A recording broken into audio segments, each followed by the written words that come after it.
Okay, ನಮಸ್ಕಾರ ಸ್ನೇಹಿತರೆ. SSC GD ರೀಸ್ನಿಂಗಲ್ಲಿ ಒಂದಿಷ್ಟು ಇಂಪಾರ್ಟೆಂಟ್ ಕ್ವಶನ್ಗಳನ್ನು ತೊಗೊಂಡ್ಬಂದಿನಿ. ಇವತ್ತು ಯಾವ ರೀತಿ ಕ್ವಶನ್ಸ್ ಅದ ನೋಡಿ ಡಿಸ್ಕಷನ್ ಮಾಡೋಣ. ಯಾವ ಥರ SSC GD ರೀಸ್ನಿಂಗಲ್ಲಿ ಕ್ವಶನ್ಸ್ ಬರ್ತಾವೆ ರೀಸ್ನಿಂಗ್ ಮೇಲೆ, ಆ ಥರ ಕ್ವಶನ್ಸನ್ನು ಡಿಸ್ಕಷನ್ ಮಾಡೋಣ. ಒಂದೇ ಕ್ವಶನ್ ನೋಡ್ರಿ, ಕೊಟ್ಟಿರುವ ಸಮೀಕರಣವನ್ನು ಸರಿ ಮಾಡಲು ಯಾವ ಎರಡು ಸಂಖ್ಯೆಗಳನ್ನು ಅದಲು ಬದಲು ಮಾಡಬೇಕು ಅಂತ ಕೇಳತ್ತಾನೆ. ಈಗ ನಮ್ದು ಕ್ವಶನ್ ಏನೈತೆ ನೋಡಿ ಬರ್ಕೊಳ್ಳೋಣ. ಮೊದಲ 8 × 9/4 + 5 - 3 = 2. ಇಲ್ಲಿ ಯಾವ ಥರ ಪ್ರಶ್ನೆ ಅಂದ್ರೆ, ಕೊಟ್ಟಿರುವ ಸಮೀಕರಣ ಸರಿ ಮಾಡಲು ಯಾವ ಎರಡು ಸಂಖ್ಯೆ ಅದಲು ಬದಲು ಮಾಡಬೇಕಂದ್ರೆ 8 ಇದ್ದಲ್ಲಿ 9, 9 ಇದ್ದಲ್ಲಿ 8 ಬರಬೇಕು, 4 ಇದ್ದಲ್ಲಿ 5, 5 ಇದ್ದಲ್ಲಿ 4, 3 ಇದ್ದಲ್ಲಿ 2, 2 ಇದ್ದಲ್ಲಿ 3. ಈ ಕ್ವಶನ್ ಡಿಪೆಂಡ್ ಅಪಾನ್ ಆಪ್ಷನ್ ಮಾಡಬೇಕು. ಬಟ್ ಯಾವ ರೂಲ್ ಪ್ರಕಾರ ಮಾಡಬೇಕು ಅಂದ್ರೆ BODMAS ಬೋರ್ಡ್ ಮಾಸ್ ನಿಯಮದ ಪ್ರಕಾರನೇ ಏನು ಮಾಡಬೇಕು, ಸಮೀಕರಣವನ್ನು ಸಂಪೂರ್ಣವಾಗಿ ಬಿಡಿಸ್ಬೇಕು. ಹಾಗಾದ್ರೆ ಡಿಪೆಂಡ್ ಅಪಾನ್ ಆಪ್ಷನ್ ಐತಿ, ಆಪ್ಷನ್ ಹಾಕಿ ನೋಡಬೇಕು. ಈ ಒಂದೇ ಆಪ್ಷನ್ ಏನೈತಿ, 3 ಇದ್ದಲ್ಲಿ 9, 9 ಇದ್ದಲ್ಲಿ 3 ಬರಬೇಕು ಅಂತಂದ್ರೆ 8 × 3 / 4 + 5 - 9 = 2. ಈ ಸಮೀಕರಣ ಮಾಡಿದಾಗ ಇಲ್ಲೇನು ಸಮ ಐತಲ್ಲ, ಈ ಕಡೆ 2 ಈ ಕಡೆ 2 ಬರಬೇಕು. ಅವಾಗ ನಮ್ದು ಏನಾಗಿರ್ತೈತೆ, ಸಮೀಕರಣ ಸರಿಯಾಗಿರ್ತೈತೆ ಅಂತ ಅರ್ಥ. ಹಾಗಾದ್ರೆ ಈಗ ನೋಡ್ರಿ, 4 × 1 = 4 × 2 ಕರೆಕ್ಟಾ. ಈಗ ನೆಕ್ಸ್ಟ್ ಇಂಟು 2 × 3 = 6 + 5 - 9 = 2. 6 × 5 = 11 - 9 = 2. 11 9 2. ಹಾಗಾದ್ರೆ 2 = 2 ಆಯಿತು. ಹಾಗಾದ್ರೆ ಯಾವ ಚಿಹ್ನೆಗಳನ್ನ ಅದರಲ್ಲಿ ಬದಲು ಮಾಡಬೇಕು, 3 ಮತ್ತು 9 ಅದರಲ್ಲಿ ಬದಲು ಮಾಡಬೇಕು. ಇವೇ ಯಾಕೆ ತಗೋಬೇಕಪ್ಪ ಅಂತಂದ್ರೆ, ಇಲ್ಲಿ ಕೊಟ್ಟಿರುವ ಸಮೀಕರಣವನ್ನು ಸರಿ ಮಾಡಲು ಇಲ್ಲೊಂದು ಇಕ್ವೇಶನ್ ಐತಿ, ಸಮೀಕರಣ ಐತಿ, ಸರಿ ಮಾಡಬೇಕು. ಹಾಗಾದ್ರೆ ಇಲ್ಲಿ 3 ಟೈಪ್ ಅದಾವೆ ಇದು ಪ್ರಶ್ನೆಯಲ್ಲಿ. ಅಂದರೆ ಮ್ಯಾಥಮೆಟಿಕಲ್ ಆಪರೇಷನ್ ಅಂತ ಚಾಪ್ಟರ್ ಬರುತ್ತೆ ನಿಮಗೆ ರೀಸನಿಂಗಲ್ಲಿ, ಆ ಚಾಪ್ಟರ್ಲಿ ಈ ಕ್ವಶನ್ಸ್ ಬರುತ್ತಾ.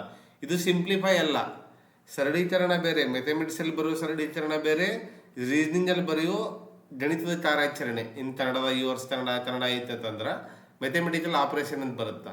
ನಾವು ಮ್ಯಾಥಮೆಟಿಕಲ್ಲಿ ಗಣಿತದ ಕಾರ್ಯಾಚರಣೆ ಮಾಡಬೇಕು. ಇಲ್ಲಿ ಏನು ಮಾಡಬೇಕು, ಚಿಹ್ನೆಗಳ ಬದಲು ಮಾಡಬೇಕು, ಅಥವಾ ಸಂಖ್ಯೆಗಳ ಅದಲು ಬದಲು ಮಾಡಬೇಕು, ಅಥವಾ ನಾವೇನು ಮಾಡಬೇಕು, ಚಿಹ್ನೆಗಳು ಪ್ಲಸ್ ಎಂದರೆ ಮೈನಸ್, ಮೈನಸ್ ಎಂದರೆ ಪ್ಲಸ್, ಇಂಟು ಎಂದರೆ ಮೈನಸ್.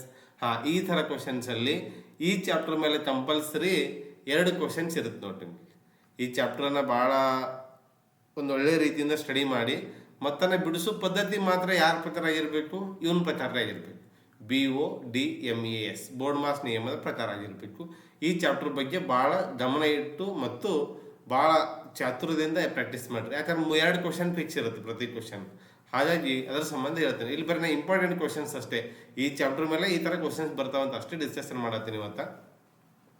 8 × 9 / 4 + 5 - 3 = 2 ಐತಿ. ಹಾಗಾದ್ರೆ ನಾವು ಒಂದೇದೇ ಆಪ್ಷನ್ ತೊಗೊಂಡಿನಿ, ಯಾಕಂದ್ರೆ ಡಿಪೆಂಡ್ ಅಪಾನ್ ಆಪ್ಷನ್ ಐತಿ. 3 ಮತ್ತು 9, 3 ಇದ್ದಲ್ಲಿ 9, 9 ಇದ್ದಲ್ಲಿ 2 ಅಂದ್ರೆ 4 × 1 = 4 × 2 = 2 3 = 6 + 5 - 9 = 2. 6 + 5 ಎಷ್ಟು, 11 - 9 = 2. 11 2 2. ಹಾಗಾದ್ರೆ ಒಂದೇದೇನೇ ಸಮೀಕರಣ ಎ ಆಪ್ಷನ್ ಕರೆಕ್ಟ್ ಅಂತ ಅರ್ಥ. ಈ ಕ್ವಶನ್ ಭಾಳ ಇಂಪಾರ್ಟೆಂಟ. ಒಂದು ಚಿಹ್ನೆ ಬರ್ಬೋದು, ಒಂದು ನಂಬರ್ಸ್ ಬರ್ಬೋದು, ಒಂದು ಮೀನ್ಸ್ ಅಂದರ್ಥ, ಈ ಥರ ಬರ್ಬೋದು. ಕರೆಕ್ಟಾ. ಓಕೆ, ನೆಕ್ಸ್ಟ್ ನೋಡೋಣ. ಎಲ್ಲ ಕ್ವಶನ್ಸು ಇಂಪಾರ್ಟೆಂಟ್ ಅದು. ನೀಡಲಾದ ಪದಗಳನ್ನು ಇವು ಇಂಗ್ಲೀಷ್ ಶಬ್ದಕೋಶದಲ್ಲಿ ಕಾಣಿಸಿಕೊಳ್ಳುವ ಅನುಕ್ರಮದಲ್ಲಿ ಬರೆಯಿರಿ. ಡಿಕ್ಷನರಿ ಒಳಗೆ ನಾವು ABCD ಏನದಾವಲ್ಲ, ಡಿಕ್ಷನರಿ ಒಳಗೆ ಯಾವ ಪದ ಬರ್ತಾವ ಅಂತ ಕೇಳ್ತಾನೆ. ಈ ಥರ ಏನು ಕೊಟ್ಟಿರ್ತಾನೆ, 5 ಅಥವಾ 4 ಪದ ಕೊಟ್ಟಿರ್ತಾನೆ. ಫಸ್ಟ್ 2 ಅಥವಾ ಫಸ್ಟ್ 3 ಸೇಮ್ ಇರ್ತಾವೆ. ಇಲ್ಲಿ ನೋಡಿ, DEA DEA DEA DEA DEA 3 same ಅದಾವ. ಹಾಗಾದ್ರೆ ಇಲ್ಲಿ ಕಾಂಪಿಟೇಷನ್ ಯಾವ ಪದ ಮೊದಲು ಬರಬೇಕಪ್ಪ ಅಂತ ABC ಒಳಗೆ ಯಾವ್ದು ಮೊದಲು ಬರುತ್ತೆ ತಗೋಬೇಕು. ಇಲ್ಲಿ ನೋಡಿ, RNLDT. ಹಾಗಾದ್ರೆ ಯಾವ್ದು ಮೊದಲು ಬರುತ್ತೆ ರೀ, D ಮೊದಲು ಬರುತ್ತೆ. 4 ಬರ್ದು 4 ಬರ್ಕೊಂಡಾಗ ಇದನ್ನು ವಾಪಸ್ ನೋಡುವಂತಿಲ್ಲ. ಇಲ್ಲಿ ನೋಡ್ರಿ, DEALT ಯಾವ್ದು ಬರ್ಬೇಕ್ರಿ, L ಬರಬೇಕು. LMN ಬರಬೇಕು. ಎನ್ ಅಂದರೆ ಯಾವತ್ತು ಬರ್ಬೇಕು ರೀ 2 ಬರ್ಬೇಕು. ಆಗ ಇದು ಆರ್ ಅದ, ಇಲ್ಲಿ ಟಿ ಅದ, P Q R S T. ಹಾಗಾದ್ರೆ ಮೊದಲು ಆರ್ ಬರ್ತೈತಿ, ಆಮೇಲೆ ಏನು ಬರ್ತೈತಿ ರೀ ಟಿ ಬರ್ತದೆ. ಹಾಗಾದ್ರೆ ಏನಾಯಿತು 4 3 2 1 5. ನೋಡ್ರಿ D E A D E A D E A D E A D A 3 alphabet same ಅದಾವ. ಇನ್ನು ನೆಕ್ಸ್ಟ್ 4ನೇ ಪದ competition R N L D T. Sir ಮೊದಲು ಡಿ ಬರುತ್ತೆ ಬಿಸಿಲು ಕರೆಕ್ಟ್, 4 ಕರೆಕ್ಟಾ. ಹಾಗಾದ್ರೆ ನೆಕ್ಸ್ಟ್ ಯಾವ್ದು ಬರುತ್ತಾ ಎಲ್ ಬರುತ್ತಾ, ಎಲ್ ಬರುತ್ತಾ. ಆ ನಂತರ ಏನು ಬರುತ್ತಾ ಎನ್ ಬರುತ್ತಾ. ಎನ್ ಆದ ನಂತರ ಆರ್ ಬರುತ್ತೆ, ಆರ್ ಆದ ನಂತರ ಟಿ ಬರುತ್ತೆ. ಹಾಗಾದ್ರೆ 4 3 2 1 5. ಇದು ಕಂಪಲ್ಸರಿ SSGD ಅಲ್ಲಿ ಬರುವಂಥ ಕ್ವಶನ್. ಹಾಗಾದ್ರೆ ಇದರಲ್ಲಿ ಮತ್ತೆ ಎಷ್ಟು ಟೈಪ್ ಬರ್ತಾವ ಅಂದ್ರೆ 2 ಟೈಪ್ ಬರ್ತಾವ. ನಿಮಗೆ ನಾ ಸಿಲೆಬಸ್ ವೈಸ್ ಚಾಪ್ಟರ್ ವೈಸ್ ಯಾವ್ಯಾವ ಥರ ಕ್ವಶನ್ಸ್ ಬರ್ತಾವೆ ಮತ್ತು ಯಾವ ಥರ ಬಂದವ ಅಷ್ಟೇ ಎಕ್ಸ್ಪ್ಲೇನ್ ಮಾಡತ್ತೇನೆ ಅಷ್ಟೇ ರೀಸನಿಂಗಲ್ಲಿ. ಇಲ್ಲಿ ಈ ಚಾಪ್ಟ್ರಲ್ಲಿ 2 ಟೈಪ್ ವರ್ಡ್ ಅರೇಂಜ್ಮೆಂಟ್ ಅಂತ ಚಾಪ್ಟರ್ ಇದು. ಇದರಲ್ಲಿ 2 ಕ್ವಶನ್, ಒಂದು 4 3 1 2 5 ಬರ್ದೇವ. ಹಾಗಾದ್ರೆ ಆಪ್ಷನ್ ಏನು ಕೊಟ್ಟಿರ್ತಾನ ಈ ಥರ ಕೊಟ್ಟಿರ್ತಾನೆ. ಹೆಂಗ 4 3 2 1 5 1 2 3 4 5. ಇದೇ ಕ್ವಶನ್ ಏನೋ ಇನ್ನೊಂದು ಥರ ಡಿವೈಡ್ ಮಾಡ್ತಾನೆ. 4ನೇ ಸ್ಥಾನ ಯಾವ್ದೈತಿ, 4ನೇ ಸ್ಥಾನ ಯಾವ್ದೈತಿ ನೋಡ್ರಿ ಡಿಕ್ಷನರಿ ಪ್ರಕಾರ 1ನೇದು 2ನೇದು 3ನೇದು 4ನೇ ಸ್ಥಾನ ಯಾವ್ದೈತಿ. 4ನೇ ಸ್ಥಾನ ಯಾವ್ದೈತಿ ಡಿ ಇ ಎ ಆರ್. ಈಗ ಇದು ಆನ್ಸರ್ ಈ ಥರ ಕೇಳ್ತಾನೆ ಆಪ್ಷನ್.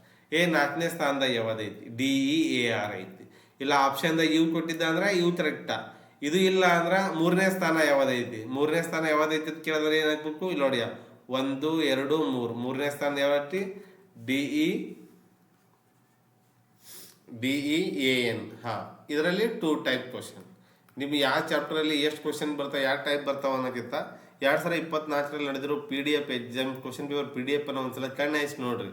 ನೀವು ಯಾವ ಚಾಪ್ಟರ್ ಓದಬೇಕು, ಯಾವ ಚಾಪ್ಟರ್ ಪ್ರಾಕ್ಟೀಸ್ ಮಾಡ್ಬೋದು ಅನ್ನೋಕ್ಕಿಂತ ಯಾವ ಚಾಪ್ಟ್ರಲ್ಲಿ ಎಷ್ಟೆಷ್ಟು ಕ್ವಶನ್ಸ್ ಬಂದಾವ ಪ್ರೀವಿಯಸ್ಸಲ್ಲಿ, ಎಷ್ಟೆಷ್ಟು ಚಾಪ್ಟರ್ ಬರತ್ತಾವ, ನನಗೆ ಯಾವ ಈಸಿ ಚಾಪ್ಟರ್ ಅದಾವ, ನಾನು ಯಾವಾಗ ಟ್ರ್ಯಾಕ್ ಮಾಡಬೇಕು. ಯಾಕೆ ಟೈಮ್ ಭಾಳ ಕಡಿಮೆ ಇರೋ ಉದ್ದೇಶದಿಂದ, ಭಾಳ ಚಾಣಕ್ಷತನದಿಂದ ಎಲ್ಲ ಓದೋರು ನೌಕರಿ ಆಗಂಗಿಲ್ಲ. ಎಕ್ಸಾಮ್ಗೆ ಎಷ್ಟು ಬೇಕು ಅಷ್ಟು ಓದೋರು ನೌಕರಿ ಆಗುತ್ತೆ. ಇದು ತಲೆಯಾಗಿರಲಿ ಮೊದಲ. ನಾ ಎಲ್ಲ ಓದೀನಿ, ಎಲ್ಲ ಓದಿದ್ರೆ ನೌಕರಿ ಆಗಂಗಿಲ್ಲ. SSCGD ಪರೀಕ್ಷೆ ಎಷ್ಟು ಬೇಕು ಅಷ್ಟು ಓದಿದ್ರೆ ಸಾಕು ನೌಕರಿ ಆಗುತ್ತೆ.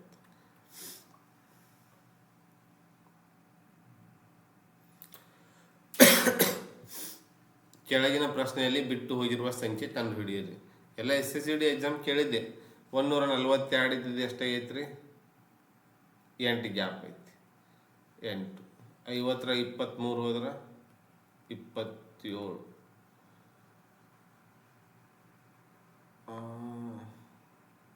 7 3 ಹೋದ್ರೆ 4, 8 64.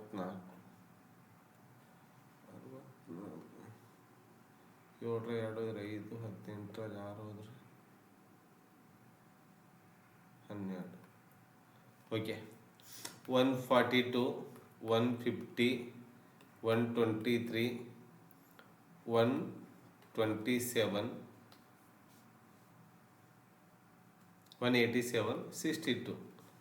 ಇಲ್ಲಿ ನೋಡ್ರಿ ಎಷ್ಟು ಪ್ಲಸ್ ಆಗೈತಿ 8, 8 ಮೈನಸ್ ಆಗೈತಿ 27, ಎಷ್ಟು ಪ್ಲಸ್ ಆಗೈತಿ 64, ಎಷ್ಟು ಮೈನಸ್ ಆಗೈತಿ 125. ಮುಂದಿಂದ ಏನಾಗಬೇಕು ಪ್ಲಸ್ಸೇ ಆಗಬೇಕು. ಇದು ಮಾತ್ರ ಕರೆಕ್ಟಾ. ಹಾಗಾದ್ರೆ ಇಲ್ಲಿ ನೋಡ್ರಿ ನಮ್ಮಲ್ಲಿ ವರ್ಗ ಸಂಖ್ಯೆ ಜನಸಂಖ್ಯೆ ಅಂತ ಬರ್ತಾವ. ಇಲ್ಲಿ ಜನಸಂಖ್ಯೆ ಅದಾವ 2 ತಲೆ ಮ್ಯಾಗ 3, 2 2 4 4 2 8, 3 ತಲೆ ಮ್ಯಾಗ 3, 3 3 9 9 3 27, 4 ತಲೆ ಮ್ಯಾಗ 4, 4 4 16 16 64, 5 ತಲೆ ಮ್ಯಾಗ 5, 5 5 20 25 125. ಹಾಗಾದ್ರೆ 6 6 36 36 216, 6 2 8 ಕರೆಕ್ಟಾ. 21 6 27 278 ಕರೆಕ್ಟಾ. ಎಷ್ಟಾಗುತ್ತೆ ರೀ 278 ಆಗುತ್ತೆ. ಇಲ್ಲಿ ಕೆಳಗಡೆ ಗ್ಯಾಪ್ ನೋಡಿದಾಗ ನೋಡ್ಬೇಕು ವರ್ಗ ಸಂಖ್ಯೆ ಜನಸಂಖ್ಯೆ ಭಾಳ ಡಿಫ್ರೆನ್ಸ್ ಅದಾವೆ. 8 27 64 125 216 ಅಂತಂದ್ರೆ ದಟ್ ಮೀನ್ಸ್ ಕ್ಯೂಬ್ ಐತಿ ಅಂತ ಅರ್ಥ. ನೆಕ್ಸ್ಟ್ 8 18 ಇಲ್ಲಿ ಏನೈತಿ ಸಿರೀಸ್ ಮೇಲೆ ಪ್ರಶ್ನೆ ಐತಿ. ಸಿರೀಸ್ ಮೇಲೆ ಅಂದ್ರೆ ಕಂಪಲ್ಸರಿ ನೀವು ಕ್ವಶನ್ಸ್ ಇದ್ದೇ ಇರುತ್ತೆ, ಮ್ಯಾಥಮೆಟಿಕಲಿ ಇರುತ್ತೆ ಮತ್ತು ರೀಸನಿಂಗ್ ಅಂದ್ರೆ ಇದ್ದೇ ಇರುತ್ತೆ. 8 18 38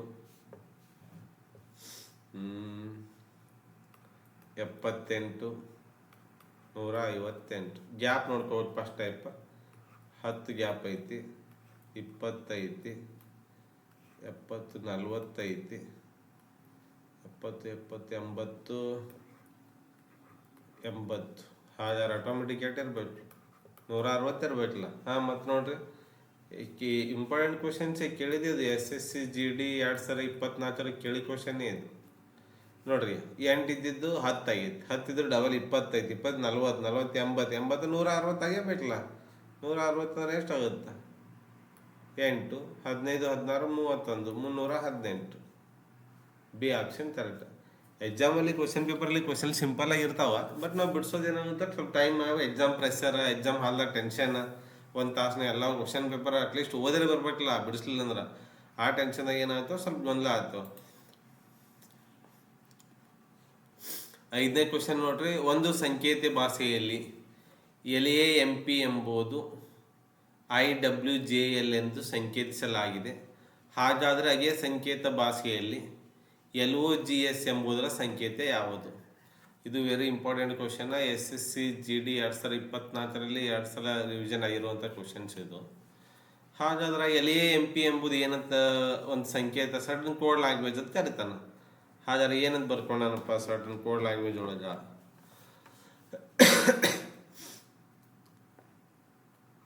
LAMP ಅಂದಿದ್ದು ಏನು ಬರೋದಪ್ಪ ಅಂತಂದ್ರೆ IWJL ಅಂತ ಬರ್ಕೊಂಡ. ಹಾಗಾದ್ರೆ ಕಂಪಲ್ಸರಿ ನಾವು ನಿಮ್ಮ ರಫ್ ಪೇಜ್ ಕೊಟ್ಟಿರ್ತಾರಲ್ಲ ಎಕ್ಸಾಮ್ದಾಗ, ಆ ರಫ್ ಪೇಜಲ್ಲಿ ಏನು ಮಾಡ್ಬೇಕಪ್ಪ ಅಂತಂದ್ರೆ ಕ್ವಶನ್ಸನ್ನು ABCD ಬರೀಬೇಕು. ಎಲ್ಲಿದ್ದದ್ದು ಏನೈತಿ? I ಐತಿ 1 2 3, ದಟ್ ಮೀನ್ಸ್ -3. A ಇದು W ಐತಿ 1 2 3 ಹಿಂದೆ ಬಂದ -4. M ಇದ್ದದ್ದು ಏನೈತಿ? J ಆಗೈತಿ 1 2 3 -3, ದಟ್ ಮೀನ್ಸ್ -4. -3 -4 -3 -4. ಹಾಗಾದ್ರೆ LOGS ಅನ್ನೋದೇನಾಗಬೇಕು? -3 -4 -3 -4. ಹಾಗಾದ್ರೆ -3 ಏನೈತಿ ನೋಡ್ರಿ? 1 2 3 I. -4 ಏನಾಗಬೇಕು? 1 2 3 4 K. G -3 1 2 3 -3 means D. S -4 1 2 3 4 -4 means O. ಹಾಗಾದ್ರೆ IKDO ಎಲ್ಲೈತೆ ನೋಡ್ರಿ ಆಪ್ಷನ್? IKDO. ಇದು ಅಂದ್ರೆ ಏನಿಲ್ಲ, ನಿಮ್ಮ ಎಕ್ಸಾಂಪಲ್ ಏನಂದ್ರೆ ಕೋಡಿಂಗ್ ಡಿಕೋಡಿಂಗ್ ಭಾಳ ಈಸಿ. ಇಸದ್ ನೋಡು, ನಾ ಹಿಂಗೆ ದಾಟ್ ಹೋಗೀನಿ, ನೀನು ಹಾಗೆ ದಾಟ್ ಆನ್ಸರ್ ಮಾಡು. ಮತ್ತು ಅವು -3 -4 -3 -4 ಮಾಡ್ಯಾನ, ನಾವು -3 -4 -3 -4 ಮಾಡಿದಾಗ ಆನ್ಸರ್ ಬತ್ತು, ಮುಗೀತು.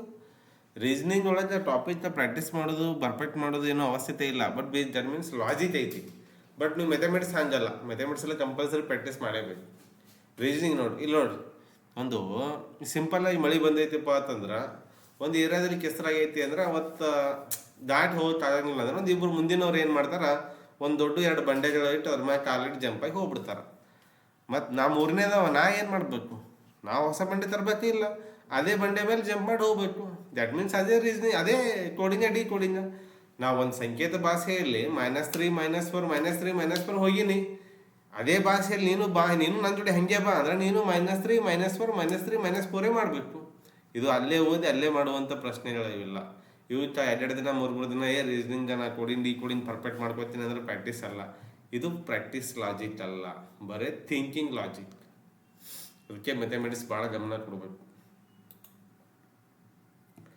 KWIR ಐತಿ, ಕರೆಕ್ಟಾ? ಹಾಂ, ಈ ABCD ಹಿಂದೆ ಬರ್ದೇವು ನೋಡ್ರಿ. KWIR ಐತಿ. Kದಲ್ಲಿ I ಬಂದೈತಿ ಅಂದ್ರೆ ಏನೈತಿ? 1 2 -2 ಆಗೈತಿ, ಕರೆಕ್ಟಾ? ಹಾಂ, ಸಾರಿ, W ಇದ್ದಲ್ಲಿ R ಬಂದೈತಿ. W ಇದ್ದಲ್ಲಿ R ಬಂದೈತಿ ಅಂದ್ರೆ 1 2 3 4 5 1 2 3 4 5. K ಇದ್ದಲ್ಲಿ I, ಡಬ್ಲ್ಯೂ ಇದ್ದಲ್ಲಿ ಆರ್. ಹಾಗಾದ್ರೆ ನಮಗೆ ಏನು ಬರಬೇಕಪ್ಪ ಅಂದ್ರೆ ಇದ್ರದ್ದು ಅಪೋಸಿಟ್ ಬರಬೇಕು, ಅದೇ ಸೇಮ್ ಬರಬೇಕು. ಈ ಸದ್ ನೋಡ್ರಿ ಬರೆದು ಬಿಡೋಣ ಮತ್ತೆ, ಕೆ ಬಿ ಸಿ ಡಿ ಬರೆದು ಬಿಡೋಣ ಮತ್ತೆ. A B C D E F G.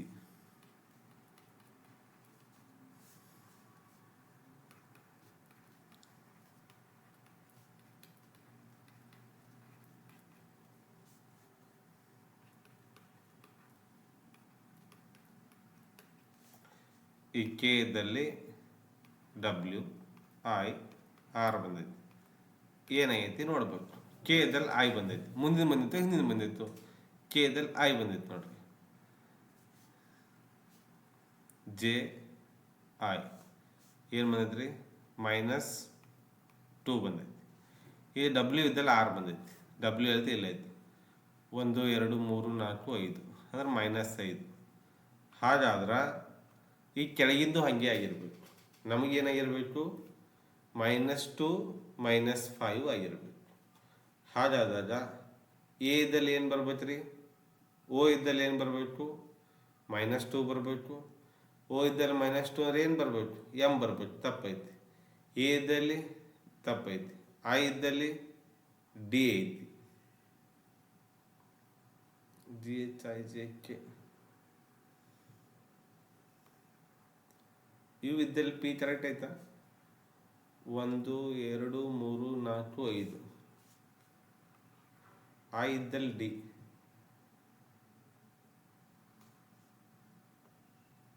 1 2 3 4 5 -5. K ಇದ್ದಲ್ಲಿ 1 2 3 4 5. ಇದೊಂದು ಸ್ವಲ್ಪ ಮಿಸ್ಟೇಕ್ ಐತಿ, ಎಪ್ ಆಗ್ಬೇಕು. ಓಕೆ, ಎಪ್ ಆದ್ರೆ -5 ಕರೆಕ್ಟ್ ಆಯ್ತು. ಆಪ್ಷನ್ ಡಿಪೆಂಡ್ ಅಪಾನ್ ಆಪ್ಷನ್ ಪ್ರಕಾರ. ಕೆ ಇದ್ದಲ್ಲಿ ನೋಡ್ರಿ -5 ಅಂದ್ರೆ ಏನು ಬಂದೈತಿ 1 2 3 4 5 ಎಫ್ ಬಂದೈತಿ, ಕರೆಕ್ಟಾ? ಎಪ್ಪದಲ್ಲಿ ಏನು ಬಂದೈತಿ ಆರ್ ಬಂದೈತಿ. ಅಂದ್ರೆ 1 2 3 4 5 6. ಡಬ್ಲ್ಯೂ ಇದ್ದಲ್ಲಿ ಆರ್ 1 2 3 4 5 6 ಬಂದೈತಿ. ಹಾಗಾದ್ರೆ ಈಗ ಐ ಯು ಐತಿ, ಕರೆಕ್ಟಾ? ಐ ಇದ್ದಲ್ಲಿ ಡಿ ಬಂದೈತಿ ಅಂದ್ರೆ -5 ಆಗಿರ್ಬೇಕು ನೋಡ್ರಿ. ಐ ಎಲ್ಲಿ ಐತಿ ಇಲ್ಲೈತಿ, ಹಿಂದವನು 1 2 3 4 5. ಐ ಇದ್ದಲ್ಲಿ ಐ ಇಲ್ಲೈತಿ, 1 2 3 4 5 ಕರೆಕ್ಟ್ ಐತಿ. ಈ ಯು ಇದ್ದಲ್ಲಿ ಏನು ಇದು ಯು ಇದ್ದಲ್ಲಿ ಏನು ಬರ್ಬೇಕು ಪಿ ಬರ್ಬೇಕು. ಪಿ -5. ಯು ಎಲ್ಲೈತಿ ಇಲ್ಲೈತಿ ನೋಡ್ರಿ 1 2 3 4 5 ಇದು -5. ಹಾಗಾದ್ರೆ ಇದು ಆನ್ಸರ್ ಏನು ಕರೆಕ್ಟಾ? ಕೆ ಡಬ್ಲ್ಯೂ ಅಂದ್ರೆ ಎಫ್ ಆರ್ ಅಂತ ಅರ್ಥ. ಇದೇ ರೀತಿ ಕೆಳಗಿಂದ ಯಾವ್ದು ಕರೆಕ್ಟ್ ಐತೆ ಅಂದ್ರೆ ಐ ಯು = ಡಿ ಪಿ ಅಂತ. ಇದು ಕ್ವಶನ್ಸು ಭಾಳ ಇಂಪಾರ್ಟೆಂಟ್ ನೋಡ್ರಿ. ರೀಸನಿಂಗ್ ಕ್ವಶನ್ದಾಗ ಇದನ್ನು ಭಾಳ ಇಂಪಾರ್ಟೆಂಟ. ಈ ಥರ ಕ್ವಶನ್ಸ್ ನೀವು ಪ್ರಿವಿಯಸ್ PDF ಅನ್ನು ನೋಡ್ಕೋರಿ, ಅದ್ರಾಗ ಭಾಳ ಇಂಪಾರ್ಟೆಂಟ್ ಕ್ವಶನ್ಸ್.